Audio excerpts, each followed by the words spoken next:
Halo, Assalamualaikum. Apa kabar?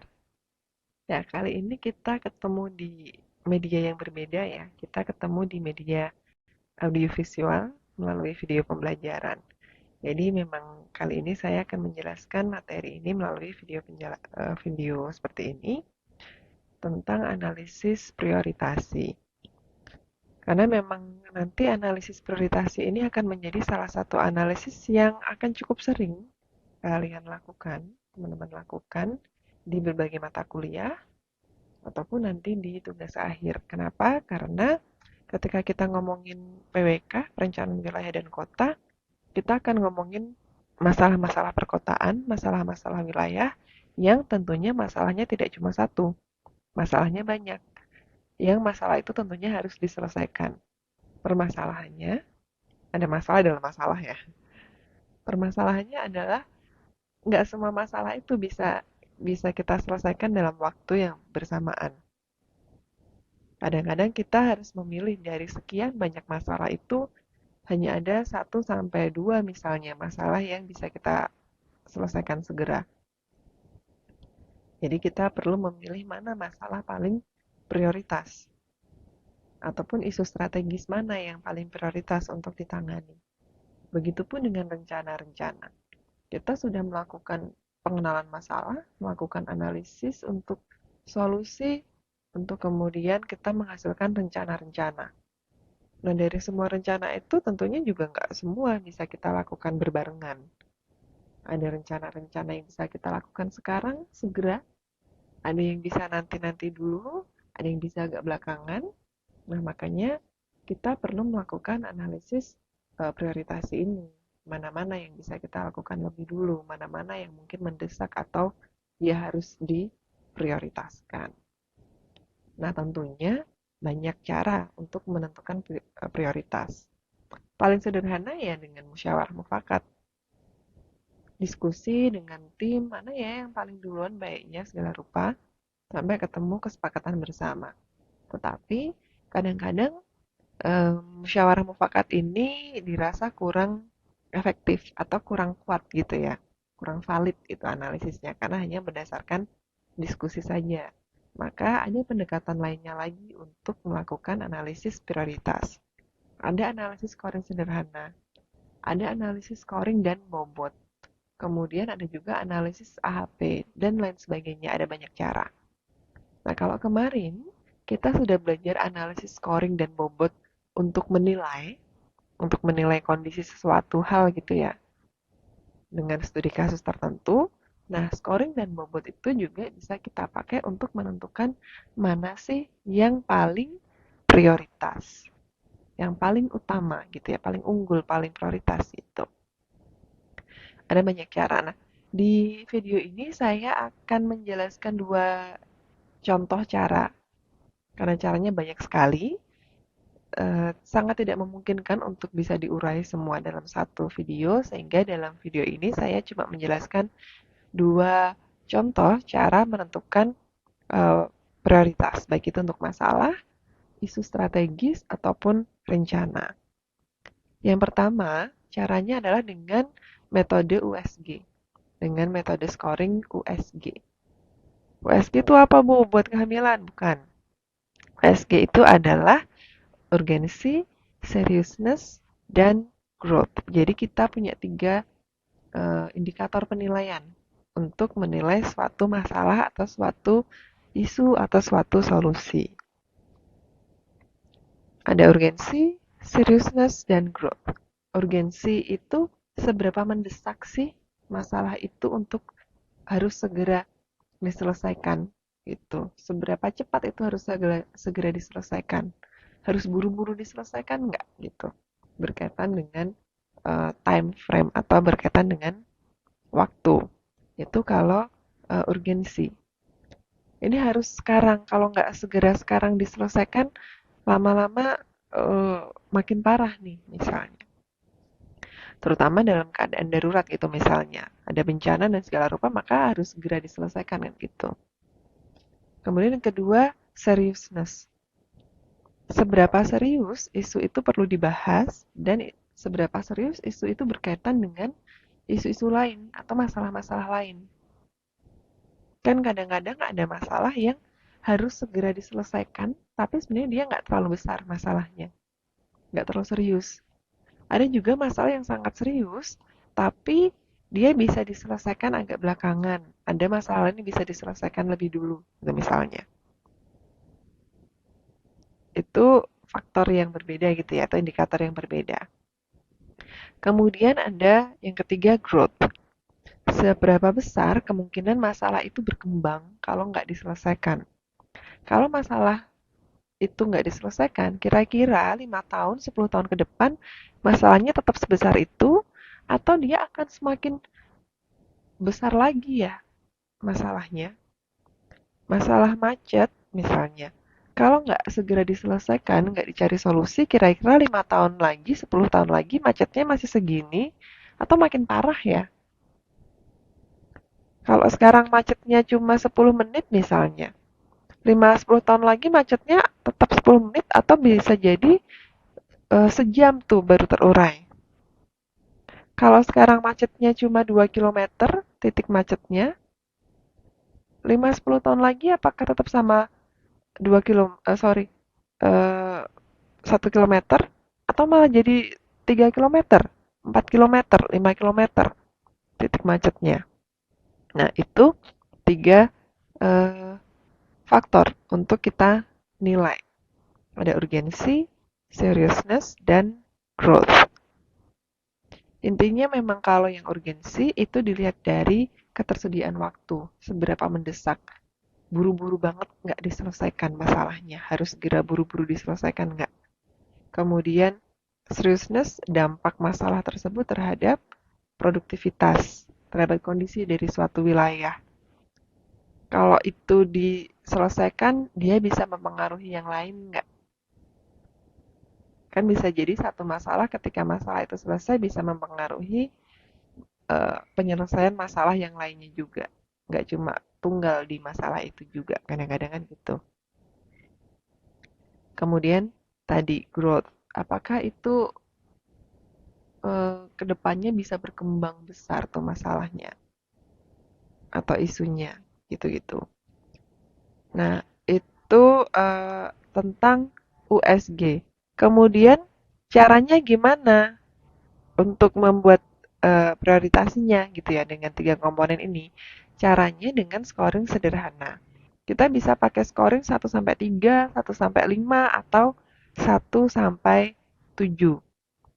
Paling mudah mungkin 1 sampai 5. Satu mungkin yang eh, tidak penting atau tidak prioritas, 5 yang sekiranya paling prioritas, atau eh, kalau dilihat dengan tiga ini ya untuk urgensi, 1 paling tidak urgent, 5 paling urgent. Untuk aspek seriousness, 1 paling tidak serius atau kurang serius, 5 paling serius. Kemudian yang growth ya 1 masalahnya mungkin tidak berkembang, paling tidak berkembang, sampai ke 5 masalah itu adalah masalah yang akan sangat berkembang di kemudian hari. Cukup menilai 1 sampai 5 itu. Kemudian tinggal di total. Isu, masalah, atau rencana yang memiliki skor paling tinggi, maka itu yang paling prioritas. Nah, ini contohnya, katakanlah ada sekian isu,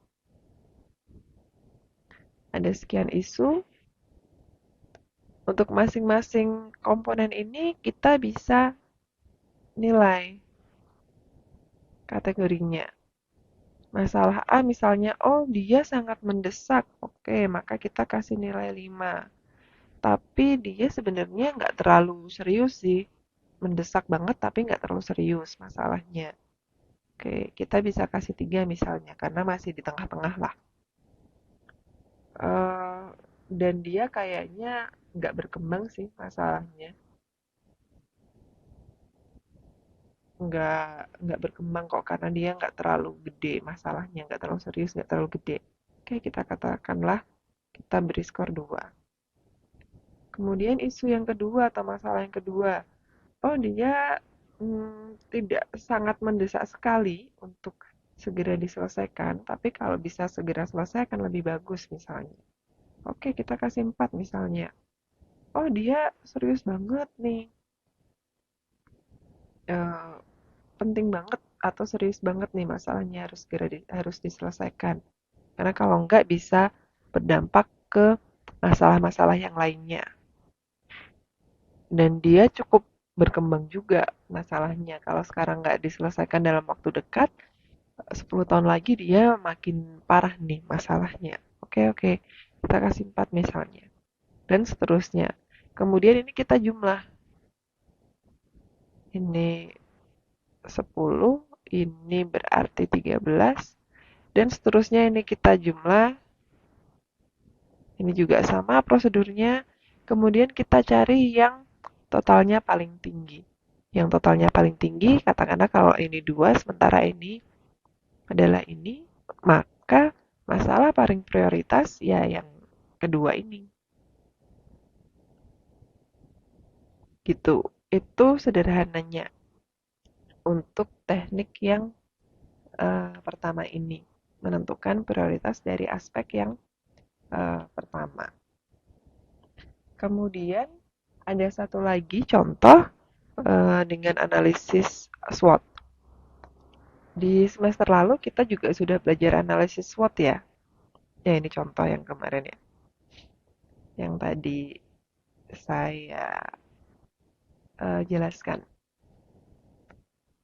Kemudian selanjutnya adalah tentang analisis SWOT, prioritasi melalui analisis SWOT.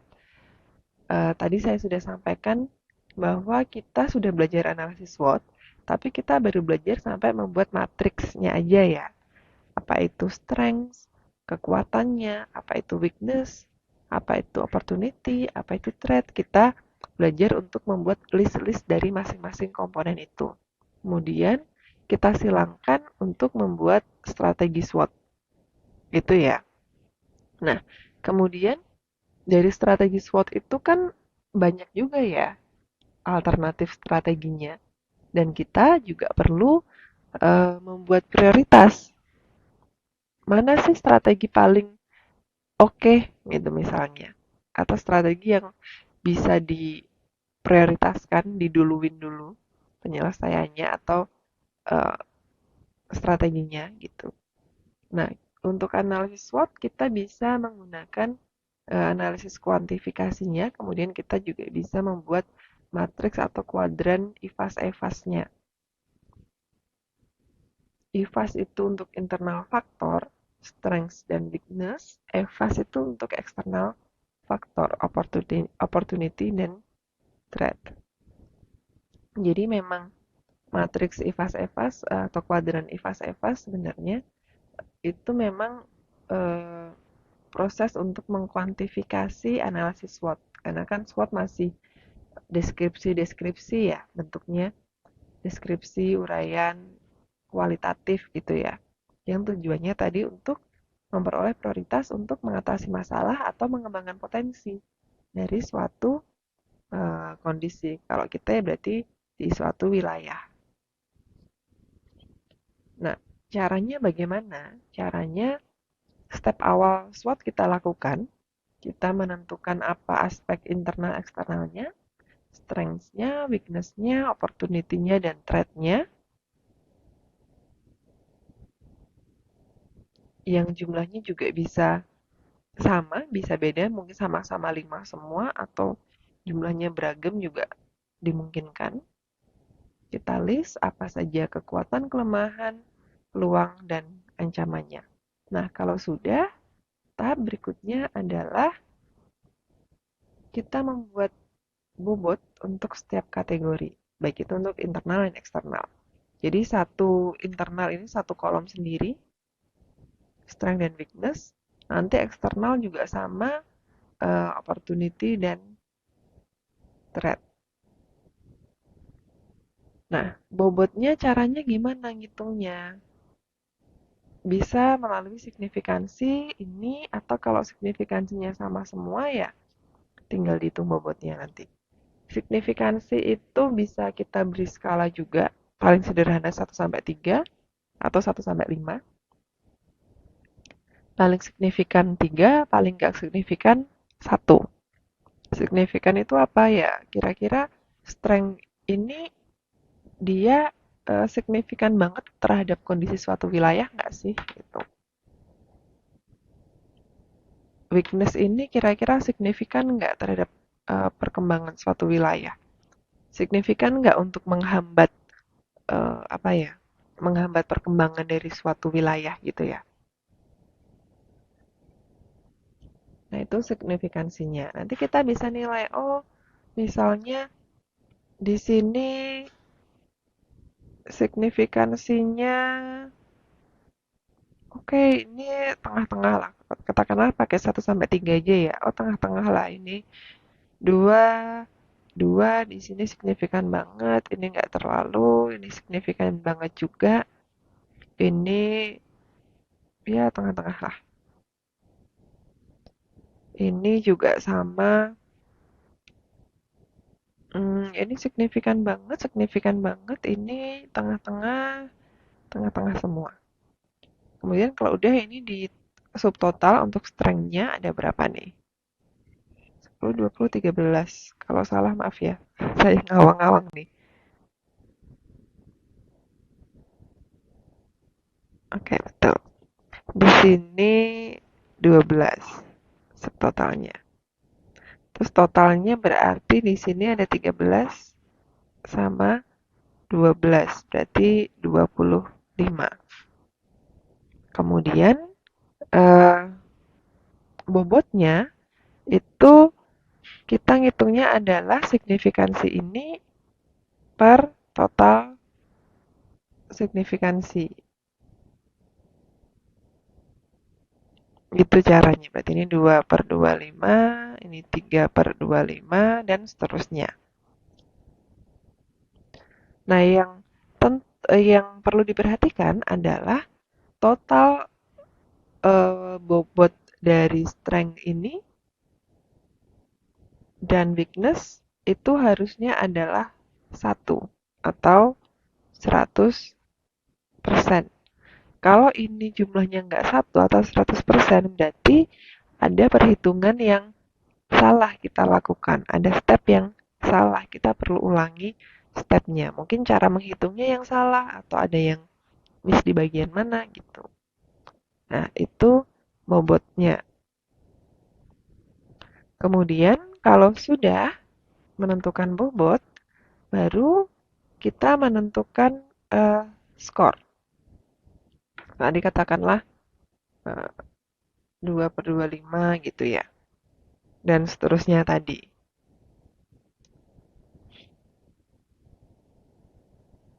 Kemudian kita menentukan skor, skalanya standar 1-5. Tadi mana yang kira-kira paling besar atau paling perlu segera dilakukan gitu ya. Paling penting, paling nggak penting, bolehlah katakanlah seperti itu. Isi skornya, misalnya 5, 4, 5, 3, ini 4, ini 2, dan seterusnya. Ini juga sama prosesnya. Beri skor. Kalau memang mandiri atau personal, ini boleh diisi seperti ini. Tapi kalau memang kadang-kadang kita kan ngisi kuesioner ya, untuk minta pendapat orang-orang. Nah, ini adalah rata-rata jawaban, bisa diisi rata-rata jawaban kuesionernya. Kalau skor sudah terisi, kemudian kita hitung nilai. Nah, nilai ini adalah bobot kali skor.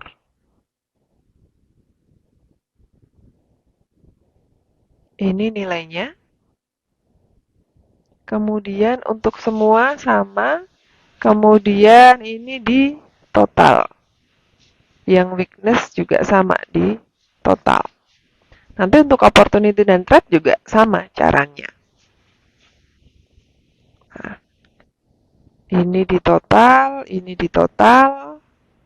Kemudian nilai EVAS-nya bisa kita temukan dengan cara mengurangi nilai yang strength dikurangi nilai weakness. Bisa kita kurangi nilai strength dan weakness, itu adalah nilai EVAS. Untuk nilai EVAS sama caranya. Opportunity dikurangi threat, sorry. Ini belum saya ganti.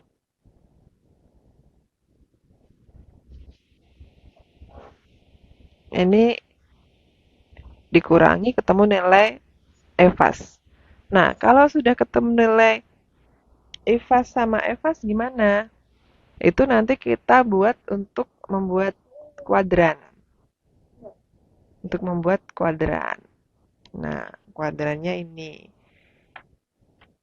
Jadi, nilai strength dikurangi weakness bisa aja nilainya positif. Kalau lebih besar strength-nya, maka nilainya positif. Kalau nilainya lebih besar weakness-nya, maka nilainya pasti negatif gitu kan. Begitu pula yang EVAS.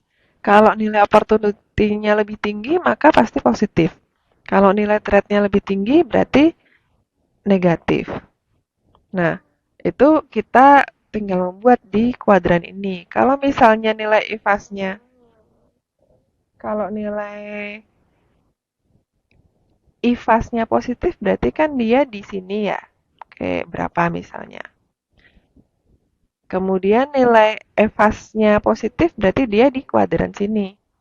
Maka bisa menggunakan strategi agresif. Kalau sama-sama negatif, negatif dan negatif berarti kan di sini pakai strategi defensif itu.